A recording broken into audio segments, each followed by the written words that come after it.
Today we're going to be talking about how to verify visual content online. And there are three main things we're going to talk about.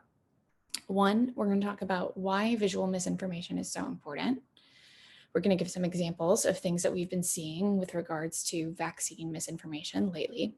We're going to talk about the 5 pillars of verification and sort of our methodology for how we go about verifying misinformation in our own work.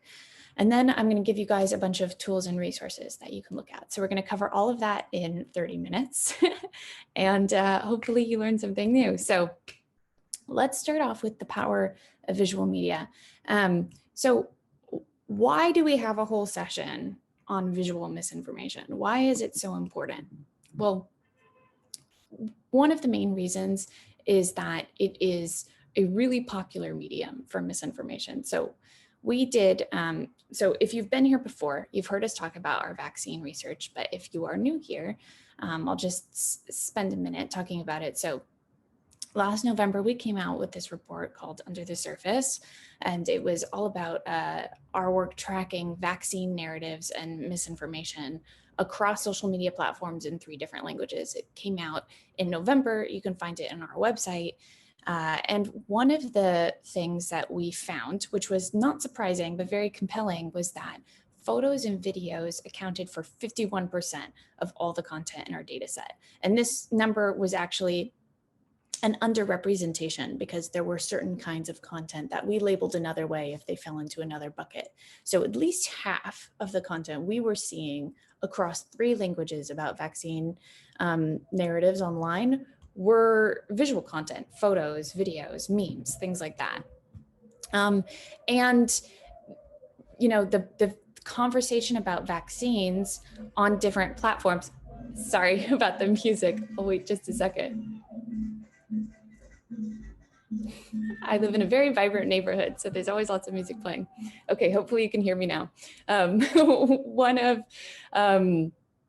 One of the things that we found with regards to platforms and vaccine narratives online is that visual platforms, you know, platforms like Instagram, where most of the content is visual, were actually a huge part of the data set. This was quite surprising to us. You can see that Twitter is actually quite small across 3 languages, larger in English, but Instagram was large across all 3. And this is something that we found with other topics as well, not just vaccines. So if you're familiar with some of First Draft's older work, we worked on a project called Comprova, helping journalists in Brazil verify misinformation in the lead up to their election. And we had a tip line where Brazilians could send in misinformation they were seeing on WhatsApp. And through this tip line, 50,000 of the messages we received were images, and quite a lot of them were video as well. So this is something that we see across topics. Here are just some of the examples of some of the most popular photos that were sent into us on this tip line. The single image that was sent to us the most was actually this image of a ballot box on a truck. It's a genuine image.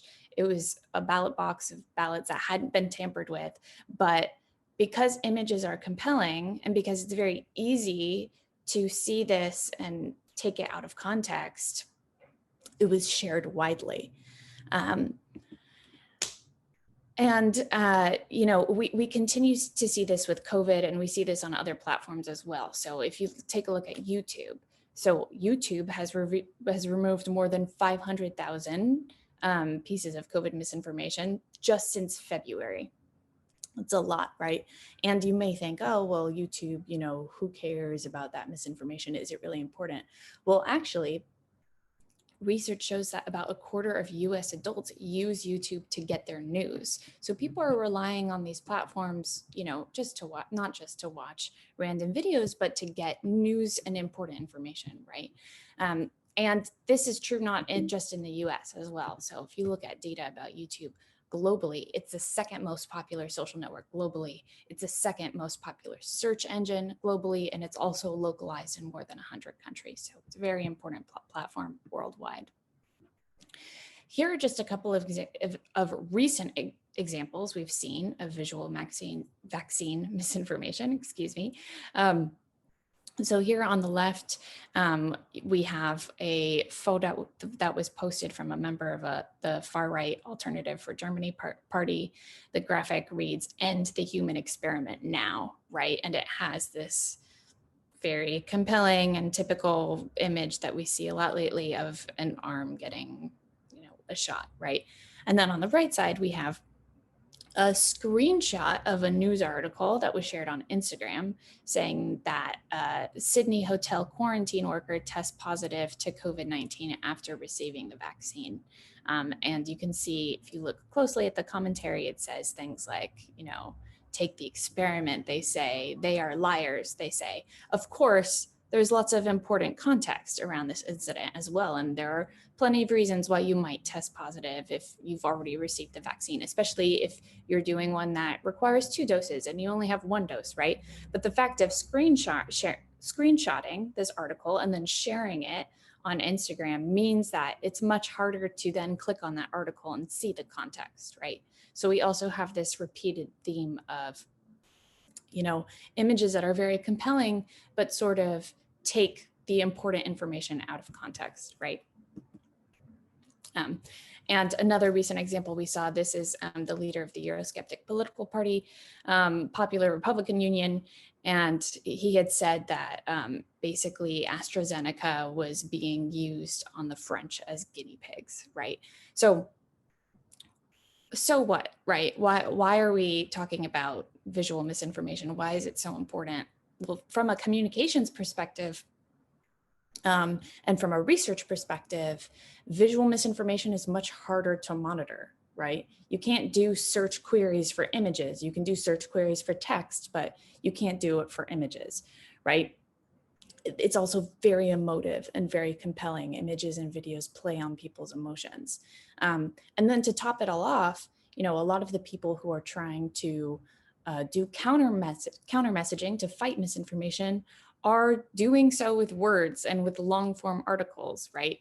We have fact checks and debunks, right? And so when you compare, a 10-minute inflammatory YouTube video with then a long text-based article, and you say, which one is more compelling? Well, the fact is that it's very hard to fight this rich visual misinformation with text-based debunks, right? So that poses a problem for people who are trying to fight and slow down misinformation. Another thing that's difficult, and this is especially true with TikTok, is this idea of content density. So for those of you who are not as familiar with TikTok, a lot of people think TikTok is just like fun memes and songs and dances. There's actually a lot of political content on that platform, and there is a lot of health and vaccination and COVID related content on that platform as well. And the thing about TikTok is that there's so many layers of information. So it can be, on the one hand, hard to interpret what's going on. It can also communicate a lot in a short amount of space. So this is just one recent example that we found. You have a video that's a stitch together of someone who's pretending that they are a pharmacy worker asking you to get the vaccine. And on the right hand, you have this girl who's an evangelical Christian who's basically saying, no, I'm not going to take the vaccine. And at the end of the video, there's like a green screen of her like at the gates of heaven and God thanking her for not taking the vaccine, right? And so if you joined some of our earlier sessions, you might recognize that, well, this plays into a very common narrative we've seen with vaccines. It's all about morality and religion, right? How does morality and religion affect people's attitudes about that vaccine or trust in vaccine development, et cetera, et cetera. But what's interesting is if you continue to watch this video, you realize that this isn't actually the video of the girl on the right side. It's a video of this other user who's stitched together her face laughing at this video, right? And so it's kind of a silly example, but it just shows you how many different layers of information there are. So with TikTok, we have things that we usually have like hashtags and, you know, memes and trends, but you also have sounds. Sometimes sound means something. You also have this stitch function. You have duets, right? You have overlays and green screen. So there's a lot of information that's being communicated at once. And that is one of the reasons why visual misinformation is so powerful. So how do we verify any of this stuff? So we have, First Draft has a methodology that we use called the 5 pillars of verification. And it's basically, you know, 5 aspects of any piece of visual content that you need to be paying attention to and verify as much as you can if you want your verification to be strong. So the 5 that we list are provenance, source, date, location, and motivation. Provenance is probably the most important of these 5. Provenance is, where did the content originate? One of the issues with verifying content on the web is that it's very easy to take something that someone else posted and repost it yourself, right? There are also people who scrape social media platforms for tons of content and then repost it on their own account or connect it to ads to make money off of that content. You know, these are very common tactics. So you have to always be asking yourself, is this the original piece of content? Because if it's not the original piece of content, then there's probably something about the context of that content that you don't understand, right? And this is sort of what we ask for each aspect of these 5 pillars as well. So with source, what we're asking is, who created the content, right? Not who posted it, not, you know, which user posted it that you're looking at right now, right? Who actually captured and created the content? Because that person may be very different. They may be across the world, right? The same with date. When was the content created? Not when was it posted and you're looking at it right now on Twitter. You know, maybe you're looking at a video, it was posted at 3 p.m. Eastern time, but maybe that video was actually posted years before, right? And then same with location. Where was the content created and why might it have been created? So these are the 5 pillars. We have a visual verification rubric on our website. You can find it by going to this bit.ly URL, bit.ly/verification-guide. And I think the reason that this is helpful is because it kind of breaks down each of these pillars a little bit more. So each of these are the 5 pillars, and then it kind of lists various different levels of certainty that you might be at. And it's just a way to sort of gauge your own verification. So you can find that on our website or at this URL. And yeah, just going back to the idea of the provenance, you know, the reason we think so much about provenance is because so much of the misinformation that we see is misinformation by virtue of being out of context, right? We've talked about this before in our trainings, but most misinformation has some kind of kernel of truth to it. It's not as common that you come across misinformation that is totally fabricated or totally made up, right? Usually there's just something about the context that is misleading.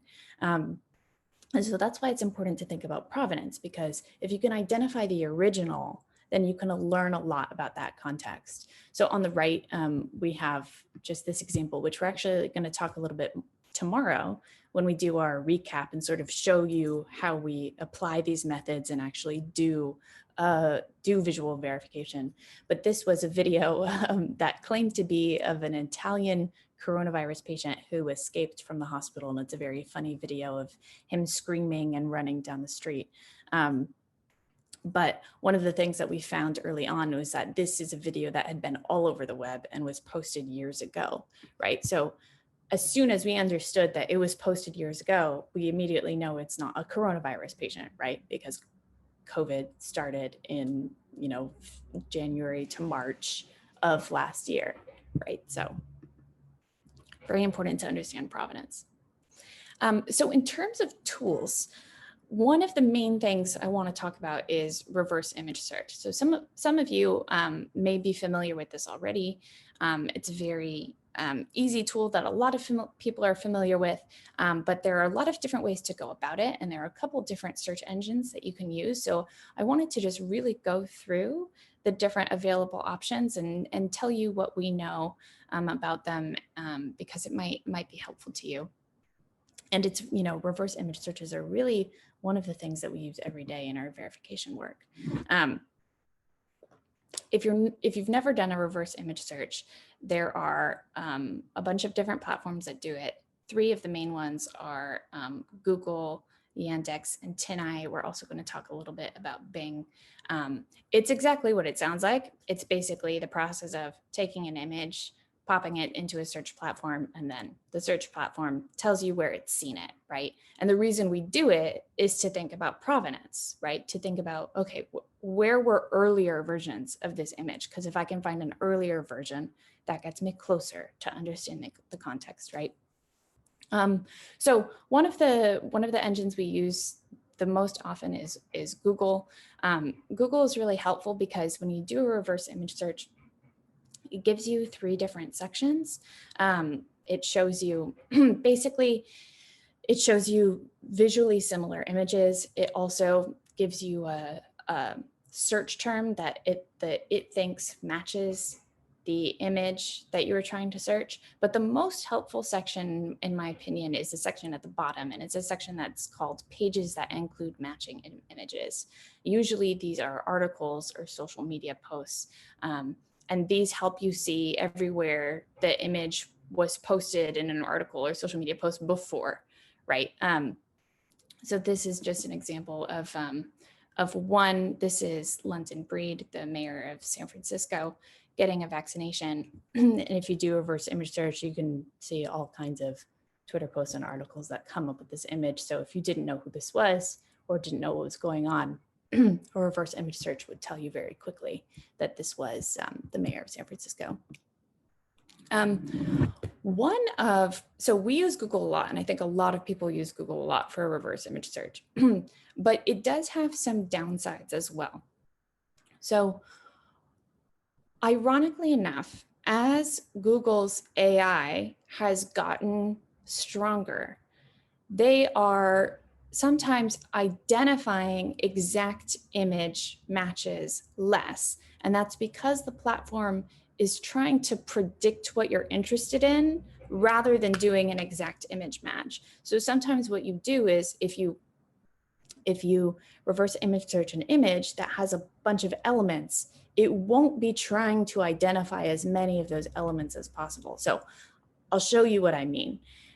This is an image of, I believe it's Nigerian health workers who are about to receive the vaccine. I found it in a Twitter post, someone saying, look, I'm so glad that health workers in our country are finally getting the vaccine.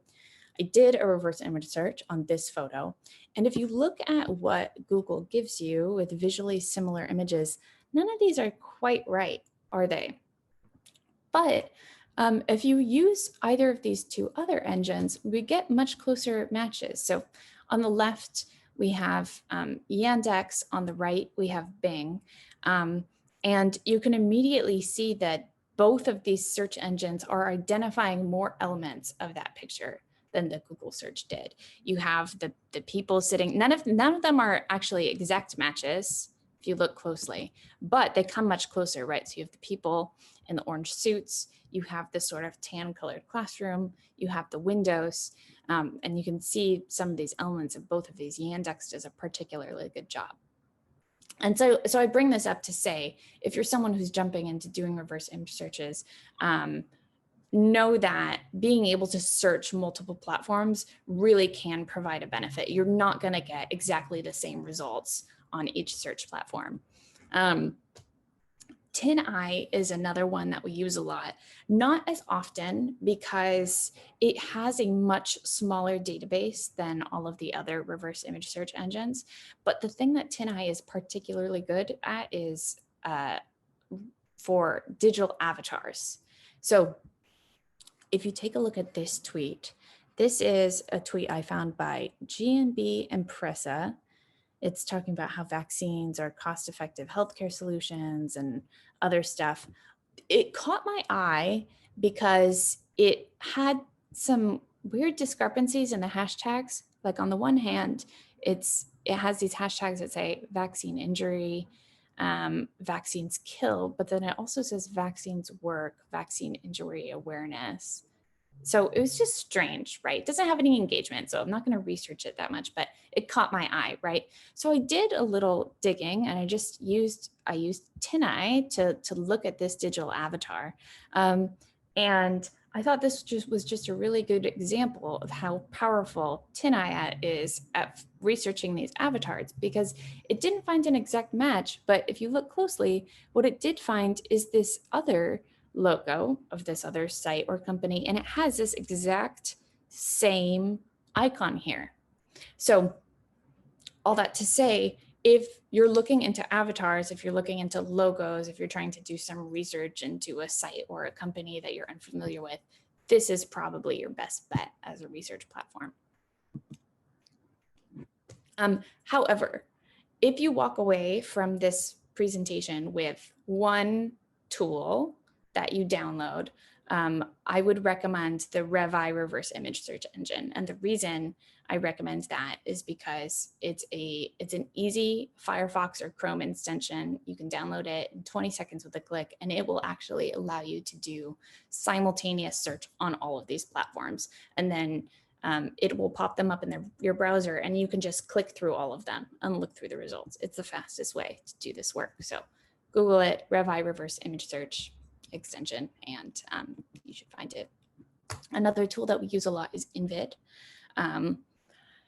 We're not going to talk too much about this because I think that this is sort of more an advanced verification scenario that probably a lot of you are not doing, but Invid is the best for researching videos. And the thing that it does that's really useful basically is it allows you to copy and paste the URL of any video on any social platform or website, and it will analyze the video, break it down into thumbnails, and then it allows you to do a reverse image search easily on any of those thumbnails. It also has some other cool features as a really great Twitter search. It will pick out verification related comments if there are comments on the post that sort of help you identify or give you clues to the context of the video if people are talking about it. So it's a nice little tool.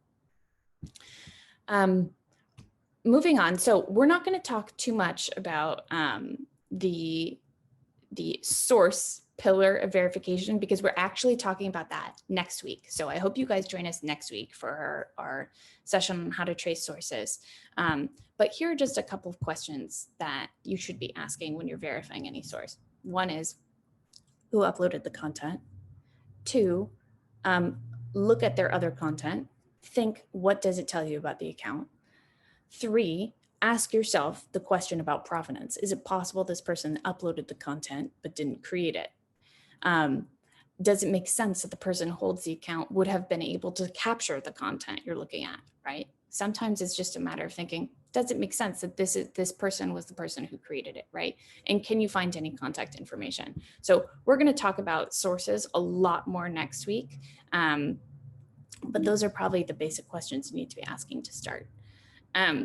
Just running through some of these other pillars of verification, one of the reasons why it's worth pausing to think about date and verifying the date that something was posted or created is because the dates on the social platforms are not recorded in the same way. So on Facebook and Twitter, you may know that date is displayed in the time zone that's selected on your computer and device. And if you're not logged in, it displays the date in Pacific time. YouTube is different. If you're looking at a video on YouTube, YouTube shows the time and date in Pacific time. You have to convert that to a different time zone if that is in fact what you want to do. But the default is Pacific time. And other platforms have other ways of displaying things. So Reddit and 4chan, they show the time and date and the time zone selected on your computer or device. Instagram tells you the time and date in the time zone selected on your computer or device, but often it will also give you an estimate of like just how long it's been since time has passed since it was posted. And what you can do if you want to find the exact date is go to the 3 dots on the top of the post and look in the embed code, and the embed code will tell you when exactly it was posted. TikTok is similarly difficult. Like, it will show you number of days since the user posted the video, and then in order to find the exact time, you have to do a lot of finagling with code to find the create time. It's not actually that difficult, but they do give you a larger barrier to understanding when something was posted. And then the final pillar of verification is geolocation. So geolocation, what we say is you always have to independently verify location when you're trying to verify location, because the main, the main issue here is that people can say they are wherever they want to be. So I've created this convincing looking Instagram post from John Smith, who's posted this National Guard member, and he says he's at the Metropolitan Hospital Center in New York. Well, turns out you can tag any location you want to in Instagram. It doesn't have to be where you are. And this photo was actually just a photo I lifted from a newspaper, and this is a vaccination site at the St. Francis Hospital in Hartford, Connecticut, right? So it's really easy to just say that any photo or video is where you want it to be. You always have to independently verify. So some basic questions to ask about location. Where is the account associated with the content based? Do they tag the location in their content? But if they do, remember, you can't necessarily rely on that. If there is a location identified, does it make sense that the account holder was there? And finally, do they make note of their location and other posts? So can you look through their content and see if there are other locations they might be that are more accurate, right? We're going to do a fun little geolocation exercise tomorrow, so I hope you join us for that, because I think it's going to be fun. In the meantime, you can visit our website for more information about verification. We have a whole essential guide. You can find it at firstdraftnews.com/training. It's called Verifying Online Information, and it has everything in this presentation plus more tools